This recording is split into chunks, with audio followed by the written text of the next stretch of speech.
Assalamu alaikum. Welcome back to Easy Cook with Mila. எல்லாரோட most ஃபேவரட்டான bakery egg puffs தான் இன்றைக்கி நான் உங்களுக்கு செஞ்சு காட்ட போகிறேன். வீட்டிலையே ஓவனே இல்லாமல் ரொம்ப சிம்பிள் மெத்தடில் ரொம்ப குறைந்த டைமில் வந்து இதை நான் உங்களுக்கு செஞ்சு காட்ட போகிறேன். அதே டெக்ஸ்சரோட அதே டேஸ்ட்டோட ரொம்பவே சூப்பராக இந்த பஃப்ஸை வந்து நம்ம வீட்டிலேயே செஞ்சிடலாம். அது எப்படி செய்கிறதுன்னு பார்க்கலாம் வாங்க. பிஸ்மில்லா. இந்த எக் பஃப் செய்கிறதுக்கு பஃப் பேஸ்ட்ரிலாம் தேவையில்லை, வீட்டிலேயே வந்து நம்ம டோ ப்ரிப்பேர் பண்ணிடலாம். ஸோ இன்றைக்கி வந்து பார்த்திங்கன்னா நான் 1.5 கப் மைதா எடுத்திருக்கேன். 1.5 கப் மைதாக்கு 1/4 டீஸ்பூன் சால்ட் சேர்த்துட்டு 1.5 கப் மெல்ட் பண்ண பட்டர் சேர்த்துக்கிறேன். ஸோ பட்டர் வந்து பார்த்திங்கன்னா சூடு பண்ணணும்லாம் தேவையில்லை, ரூம் டெம்பரேச்சரில் நீங்கள் சேர்த்துக்கலாம். கீ வேணும்னாலும் சேர்த்துக்கலாம் பட்டருக்கு பதிலாக. ஸோ இந்த பட்டரோட இந்த மாவை சேர்த்து நீங்கள் வந்து க்ரம்பிள் பண்ணிக்கோங்க. தண்ணி சேர்க்க முன்னாடி அந்த பட்டர் எல்லா மாவுலேயும் படுற மாதிரி நல்லா க்ரம்பிள் பண்ணி விட்டுக்கோங்க. இப்போது 1.5 கப் மாவுக்கு 3/4 கப் வந்து தண்ணி சேர்த்து இதை வந்து நல்ல ஒரு டோவாக வந்து பிசைஞ்சு எடுத்துக்க போகிறோம். ரொம்ப டைட்டாகவும் இல்லாமல் ரொம்ப லூஸாகவும் இல்லாத டோவாக வந்து நம்ம பிசைஞ்சு எடுத்துக்கணும். ஸோ 3/4 கப் தண்ணி சேர்த்திங்கன்னா பர்ஃபெக்டாக இருக்கும். ஸோ இந்த 1.5 கப் மைதாவில் பார்த்திங்கன்னா தாராளமாக 10 பஃப்ஸ் வந்து நம்ம செய்யலாம். நல்லா இந்த மாதிரி பிசைஞ்சு எடுத்துக்கோங்க. இப்போது இதை கவுண்டர் டாப்பில் வச்சு இன்னுமே நல்லா வந்து நான் நீட் பண்ணிக்கிறேன். ஸோ அப்போ தான் வந்து அந்த லேயர் வந்து நல்லா ஃபார்ம் ஆகும். ஸோ அந்த லேயர் ஃபார்ம் ஆகுறதுக்கு வந்து இன்னொரு முக்கியமான ஒரு டிப்ஸ் இருக்குது. நான் வந்து போக போக அதை வந்து உங்களுக்கு நான் சொல்கிறேன். ஸோ இந்த டோ வந்து நல்லா பிசைஞ்சிட்டு இதை வந்து நம்ம ஒரு 1 ஹவர் வந்து ரெஸ்ட் பண்ண விட போகிறோம். மேலே ட்ரை ஆகாமல் இருக்கிறதுக்கு மேலே பட்டரை வந்து அப்ளை பண்ணி விட்டுருங்க, எல்லா சைடும் படுற மாதிரி. ஸோ இது ரெஸ்ட் பண்ணுற அந்த நேரத்தில் நம்ம வந்து இப்போது அதுக்கான ஸ்டஃபிங் வந்து ரெடி பண்ணிடலாம். ஸோ எக் பஃப் செய்கிறதுனால எக்கையும் நான் வந்து வேக வச்சுட்டு அது கூட வைக்கிற ஆனியன் ஸ்டஃபிங் ரெடி பண்ணிடலாம். ஒரு 1.5 டேபிள் ஸ்பூன் அளவுக்கு எண்ணெய் சேர்த்துட்டு அது கூட 1 டேபிள் ஸ்பூன் சாப் பண்ண ஜிஞ்சர் சேர்த்துக்கலாம். 2 பச்சை மிளகாவை சீடு எடுத்துகிட்டு நான் சேர்த்துருக்கேன். உங்களுக்கு காரம் அதிகமாக வேணுன்னா நீங்கள் சீடோடு கூட சேர்த்துக்கலாம். ஸோ ரெண்டுமே கொஞ்சம் வதங்கட்டும், கருகிடாமல் பார்த்துக்கோங்க. வதங்கின பிறகு இப்போ வந்து நீல வாக்கில் கட் பண்ண 2 மீடியம் சைஸ் ஆனியனை வந்து இது கூட நான் சேர்த்துக்கிறேன். சேர்த்துட்டு இதை நல்லா வதக்கி விட்டுடலாம். ஸோ இப்போ நீங்கள் வெஜிடபிள் பஃப் செய்ய போகிறீங்க அப்படின்னா கேரட், பீன்ஸ், பட்டாணி இது 3ஐயும் வந்து நீங்கள் வேக வச்சுட்டு இந்த ஸ்டேஜில் வந்து இது கூட சேர்த்து கொடுக்கலாம். பொட்டேட்டோ வேணாலும் நீங்கள் சேர்த்து கொடுக்கலாம். இப்போது இதுக்கு தேவையான அளவு உப்பு சேர்த்துக்கிறேன். சேர்த்துட்டு லைட்டாக ஒரு மிக்ஸ் பண்ணிவிட்டு இப்போ பார்த்தீங்கன்னா 1/4 டீஸ்பூன் மஞ்சத்தூள், 1/4 டீஸ்பூன் வந்து கரம் மசாலா, 1/4 டீஸ்பூன் பெருஞ்சீரகத்தூள், 1/2 டீஸ்பூன் வந்து சில்லி பவுடர் இதெல்லாம் சேர்த்து நல்லா வதக்கிக்கலாம். ஸோ இதுக்கு வந்து பார்த்திங்கன்னா கொஞ்சமாக தண்ணி கொடுத்துக்கோங்க. அந்த ஆனியன் வந்து நல்லா கொஞ்சம் அந்த மசாலாவோட சேரணும், அந்த மசாலாவோட பச்சை ஸ்மெல்லும் போகணும். அதனால் லைட்டாக தண்ணி கொடுத்துட்டு அதுக்கப்புறம் இது வந்து நல்ல ஒரு டேங்கினஸோடு இருக்கணுங்கிறதுனால ஒரு டீஸ்பூன் அளவுக்கு டொமேட்டோ பேஸ்ட் வந்து நான் சேர்த்துக்கிறேன். டொமேட்டோ பேஸ்ட் இல்லை அப்படின்னா நீங்கள் டொமேட்டோ பியூரி வந்து கொஞ்சமாக நீங்கள் சேர்த்துக்கலாம். ஸோ இது நல்லா பாருங்கள், நல்லா இப்போ வந்து எல்லா ஆனியனோட மசாலா எல்லாம் சேர்ந்து அந்த பச்சை வாசமும் போயிடுச்சு. இந்த ஸ்டேஜில் வந்து மல்லிக்கீரையும் கருவேப்பிலையும் சாப் பண்ணி இது கூட மிக்ஸ் பண்ணிவிட்டு இதை அடுப்பை வந்து நம்ம ஆஃப் பண்ணிடலாம். ஸோ இந்த ஸ்டஃபிங் தான் நம்ம வந்து எக்கு கூட வச்சு கொடுக்க போகிறோம். ஸோ எக்கும் வந்து நான் பாயில் பண்ணி எடுத்து வச்சுக்கிட்டேன். ஸோ இதுக்கு வந்து பார்த்திங்கன்னா ஒரு முட்டையில் வந்து 2 பஃப்ஸ் மேக் பண்ணலாம். பாதியாக தான் நான் கட் பண்ணி வைக்க போகிறேன். ஸோ இந்த லேயர் ஃபார்ம் ஆகுறதுக்கு முக்கியமான டிப்புன்னு சொன்னேன் இல்லையா, அது இதுதான். 2 tablespoon cornflour, 1/2 teaspoon baking பவுடரோட 2 டேபிள் ஸ்பூன் பட்டர் சேர்த்து நல்லா மிக்ஸ் பண்ணி வச்சுக்கோங்க. கார்ன்ஃப்ளவருக்கு பதிலாக நீங்கள் மைதா கூட யூஸ் பண்ணலாம். ஸோ இதுதான் வந்து முக்கியமாக வந்து இந்த பஃப்ஸ்க்கான சீக்ரெட்டே. ஸோ ஒவ்வொரு லேயர் மாவுலேயும் நம்ம வந்து இந்த இதை ஸ்ப்ரெட் பண்ணி கொடுக்க போகிறோம். அப்போ தான் வந்து அந்த பஃப்ஸில் வந்து பேக்கரி மாதிரியே லேயர் ஃபார்ம் ஆகும். ஸோ பேக்கரியிலலாம் பார்த்திங்கன்னா வனஸ்பதி அதெல்லாம் தான் யூஸ் பண்ணுவாங்க, அதெல்லாம் அன்ஹெல்தி. ஸோ நம்ம வீட்டிலேயே பண்ணுறதுனால நம்ம பட்டர் யூஸ் பண்ணியோ இல்லை கீ யூஸ் பண்ணியோ பண்ணும்போது அந்த நெஞ்சு கரிப்பு அதெல்லாம் இல்லாமல் பஃப்ஸ் சாப்பிட்டாலும் ஹெவினஸ் இல்லாமல் உங்களுக்கு லைட்டாக இருக்கும். அண்ட் மாவு வந்து 1 ஹவர் நம்ம ரெஸ்டிங் டைம் கொடுத்தாச்சு. இப்போ வந்து 10 ஈக்குவல் போர்ஷனாக வந்து இதை நான் டிவைட் பண்ணிக்கிறேன்.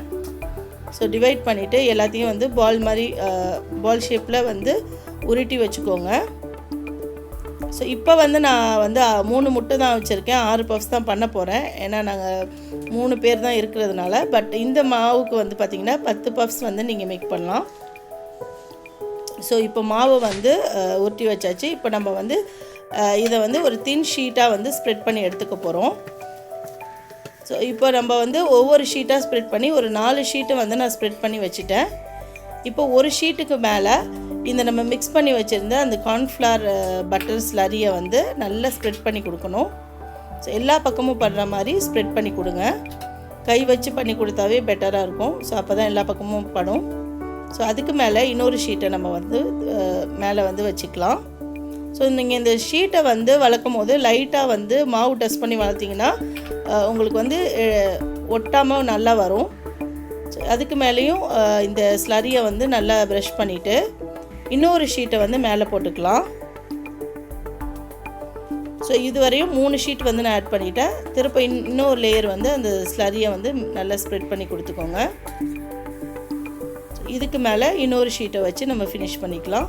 ஸோ மொத்தம் வந்து 4 ஷீட்டு வந்து நான் ஒன்று மேலே ஒன்று வந்து அடுக்கி வச்சுருக்கேன்.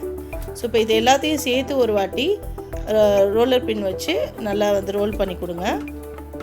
ஸோ இந்த மாதிரி ரோல் பண்ணிவிட்டு எட்ஜஸை வந்து கட் பண்ணி விட்டுருங்க. எட்ஜஸை வந்து நல்லா கட் பண்ணிவிட்டு 4 பக்கமும் எட்ஜஸை வந்து கட் பண்ணி விட்டுருங்க.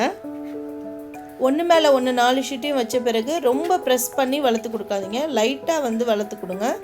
வளர்த்து கொடுத்துட்டு 4 எட்ஜஸும் கட் பண்ணிவிட்டு இப்போ ஸ்கொயர் ஷேப் வந்துச்சு பாருங்கள். இதை வந்து 4 போர்ஷனாக நம்ம வந்து டிவைட் பண்ணிக்கலாம். ஸோ வீட்லேயே அழகான பஃப் பேஸ்ட்ரி வந்து ஈஸியாகவே நம்ம ரெடி பண்ணிடலாம். ரொம்ப சிம்பிளான வேலை தான். ஸோ ஃப்ரெஷ்ஷாகவும் இருக்கும்.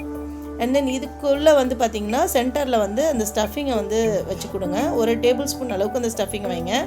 ஸோ அதுக்கு மேலே வச்சிங்கனாலும் நம்ம ஒட்டும் போது வெளியாகி வரும்.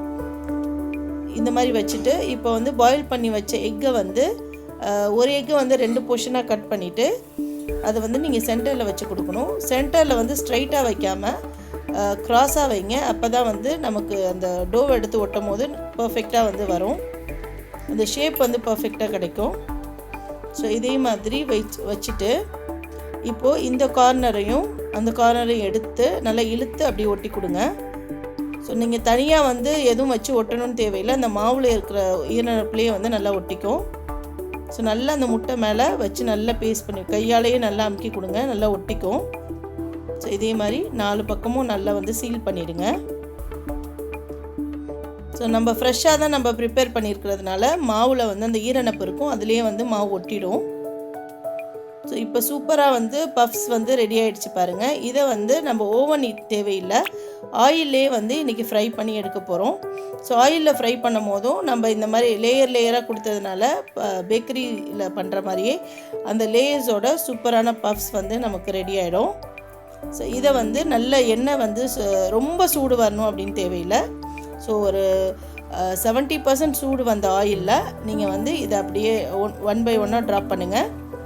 ஸோ அதுக்கப்புறம் ஆயில் நல்லா சூடு ஏற நமக்கு வந்து பஃப்ஸ் அப்படியே மேலே வரும்.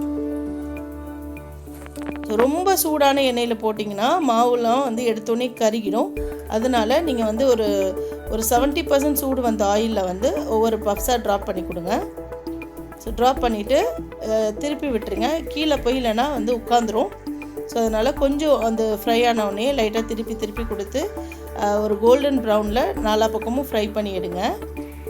ஸோ நம்ம வந்து அந்த ஸ்டஃபிங்கை ரொம்ப அதிகமாக வச்சு கொடுத்தோன்னா இந்த ஃப்ரை பண்ணும் போது அது வெளியாகிடும். அண்ட் தென் ஒழுங்காக சீல் பண்ணல அப்படின்னாலும் அந்த ஸ்டஃபிங் வந்து ஆயிலில் வெளியாகிடும்.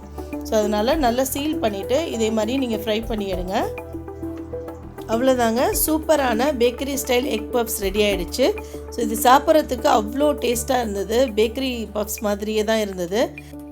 ஸோ இதை வந்து ஓவர் க்ரௌட் பண்ணாமல் உங்கள் பாத்திரத்துக்கு தகுந்த மாதிரி 2-3 ஃப்ரை பண்ணி எடுத்துக்கோங்க. ஸோ பாருங்கள் எவ்வளோ சூப்பராக வந்திருக்கு அப்படின்ட்டு. அதே மாதிரி லேயராக ரொம்பவே நல்லா வந்திருக்கு. ஸோ இதை வந்து ரொம்ப கருக விட்டுறாமல் ரொம்ப பக்குவமாக ஃப்ரை பண்ணி எடுத்துக்கோங்க. ஸோ இப்போ இதை நான் கட் பண்ணி காட்டுறேன் பாருங்கள். ஸோ நல்லா வந்து அந்த கிறிஸ்பினஸ் எல்லாமே வந்து ரொம்பவே பர்ஃபெக்டாக வந்திருக்கு. அண்ட் லேயர்ஸுமே வந்திருக்கு. சாப்பிட்றதுக்கு ரொம்ப எக்ஸலண்ட்டாக இருந்தது. கண்டிப்பாக இந்த பஃப்ஸை உங்கள் வீட்டில் நீங்கள் ட்ரை பண்ணி பார்த்துட்டு உங்களோட ஃபீட்பேக் அண்ட் தாட்ஸை என் கூட கமெண்ட் செக்ஷனில் ஷேர் பண்ணுங்கள். இன்னொரு இன்ட்ரெஸ்டிங்கான ரெசிபியோடு நான் உங்களை சீக்கிரம் சந்திக்கிறேன். அஸ்ஸலாமு அலைக்கும்.